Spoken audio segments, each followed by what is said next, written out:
Hi guys, Lim here from Fitness Rush, and today we're talking about getting started on your fitness journey. It can seem quite daunting when first starting out in fitness, but take it right back to the basics. All we have to do really to lose weight is move more and use more calories than we're eating. See, calories are something our body uses as energy, and if we have more than we're using, our body's more likely to store it as fat. But if we can make that little bit of a deficit by exercising, we'll be able to have less calories in our body to use for energy and then lose weight. It does get a little bit more complicated towards kind of what foods we're eating, fast and slow digesting sugars, but we can talk about that at a later date. First of all, just moving more. You know, a lot of people sit down at work all day, not really moving. If you can just get up, have a little walk around, get the body moving, use more calories, the more heart rate is raised, the more calories it's going to use. So yeah, first off, just move more. Walking is underrated. I often tell clients to get out in the morning before work and have a little walk, especially before eating, as our body uses sugars as our main energy source first of all, which is glycogen, which is stored as or glucose, which is sugar, which is stored as glycogen in the body and then used as energy. So our body uses that first, and then it will start using fat for energy. This is the place we need to be. So in the morning we don't have a lot of sugar because our body would have used it during the night. So we can get pretty much straight into fat use. We can start burning fat straight away and then do enough before we start using muscle as energy, which is our proteins. The more muscle we have in our body, the more calories we use, and the quicker the process is between converting calories into energy, which is our metabolic rate. You might have heard that before. So we need to speed up that rate. So just by doing the walking in the morning, we should start using fat as energy and start breaking it down. It'll be a great start for the day, because then our body will start using calories during the day. We'll speed up our metabolism, which again is the same process between converting calories into energy. So we can speed up our metabolism, which slows down with age. So when we get slightly older, our metabolism will start slowing.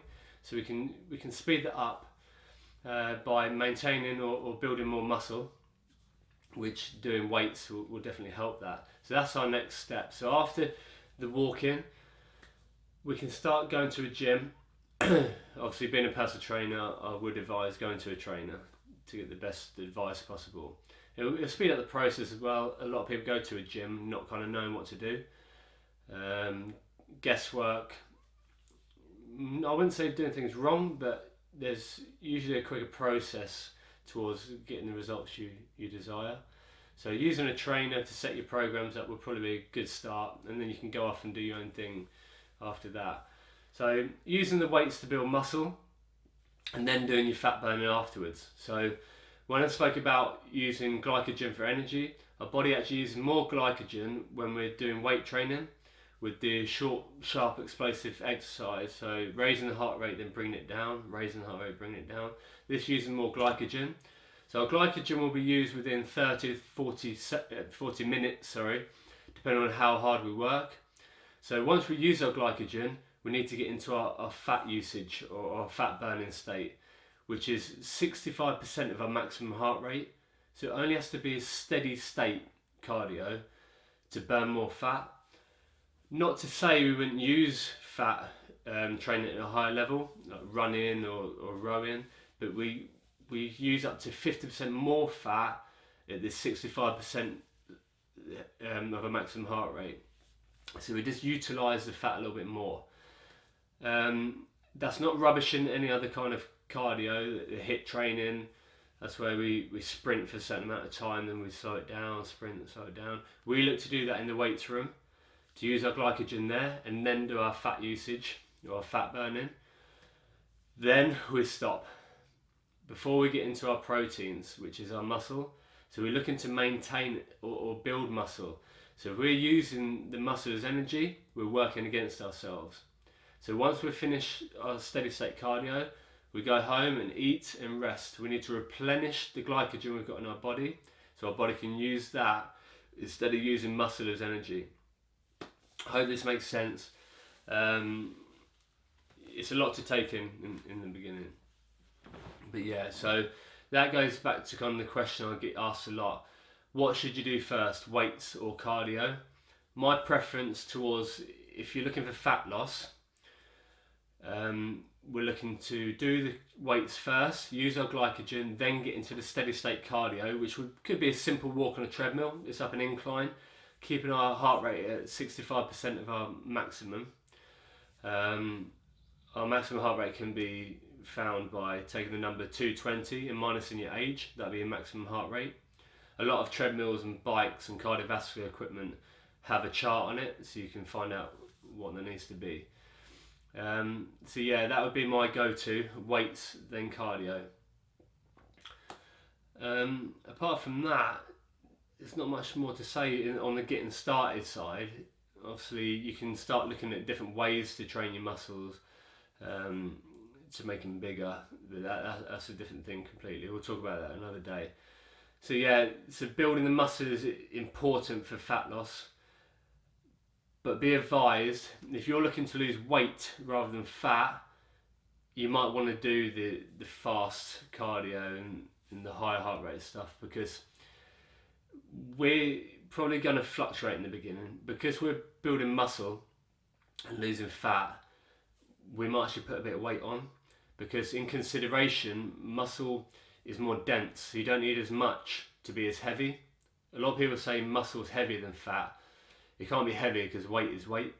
But in consideration, this could be a pound of muscle and this could be a pound of fat.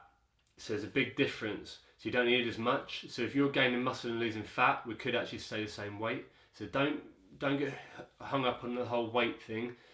I think just look at visual changes in the beginning. Take a picture at the beginning, then every 4 to 6 weeks take another picture and you'll definitely see changes. There's a lot of diets out there at the moment who are saying we can make you lose a stone in a week. Not a good thing. If you, again, take into consideration that if you eat a 3,500 calorie deficit, so that's 500 calories under what you should be eating a day, you'll lose 1 pound of fat a week. That's 1 pound. So if people are losing a stone, that's 14 pounds. Where's this weight coming from? This could be fat, but only up to about a pound, if not maybe a little bit more, but not much more. Then you're looking at muscle. You don't want to be losing muscle because, as I already said, that's the thing that's going to be using our calories or speeding up our metabolism. So we need to hold this muscle. It's very important. Again, we could be losing water weight, glycogen. There's a lot of different factors here that could make you lose weight, but not the weight you're looking to lose. Fat is the one you're looking to lose. So talking about diets, some of these diets out there, not naming any names, they could be asking you to eat about 500 calories a day. It's not enough. Your body will be storing and holding on to stuff it needs. First thing, fat. If your body needs fat, it'll hold on to it. Your body needs fat to survive. I think, and the way I lose fat is by eating more fat. The more fat we have in our body, the more your body will want to get rid of it. The less it has, the more it will want to hold on to it. So think about that. By cutting out fat, your body will start storing it and holding on to it. So just take that into consideration when someone's asking you to eat a lot less or cut out something. It might not be for the right reasons. Quick fixes are not what we're looking for. We're looking for longevity. We're looking to change your body that's going to stay for the rest of your life, and create eating habits that you can fit into your lifestyle that can be controlled and maintained. These diets out there cannot be maintained. You can't stick to these things for the rest of your life. By living off shakes, they do say that you get the proper nutrients and vitamins and minerals but I don't believe so. He obviously done a lot of testing into it, but I don't think you can beat real food. I don't think it's possible. I know the soils that food's grown in now has changed, and there's different, they use different pesticides and things, but I still don't think that you can beat whole foods. So always stick to proper food first of all, and then if you need to supplement something, then seek advice. But seek advice from a professional. A dietitian is probably your best bet, then a nutritionist. Then anything else, look at how they've been trained and to what standard, because I don't think a certificate is enough to kind of advise you on your body. Your body is too important just to let anyone tell you what to do, including me. So please seek advice you trust. But yeah, that's a lot today to take in. I could probably talk for quite a while on these matters. But yeah, with the whole diet thing, just try and eat a healthy, balanced diet for the first instance. You know, trying to change so many things in your life is difficult. So first of all, just try and increase your exercise and cut out some of your white sugars, so your white bread, your white pastas, your starchy foods, and try and swap for some wholemeal options. This will allow the sugar in the food to release into your bloodstream a lot slower. So this won't give it a chance to store as fat, because your body will be using it as energy rather than just using it quickly and then having a lot left over to store. So your whites will be used very quickly and stored as fat, but your wholemeal stuff will be used over a slower period and be used as energy. So there won't be a lot left over to store. So that little change there, the increased exercise and the little change in your diet will be a great start to losing a little bit of weight and looking a lot better, but feeling healthier too. And then you can move on to the next step, which is adding weights and then really looking at your nutrition to make the change you need to take you to the next level. All right, thanks for watching today. I'm here for any kind of advice, so you can put in the comments below any questions to this video or any other questions that you want me to do a video on in the future. But yes, thanks for watching, and I'll see you again.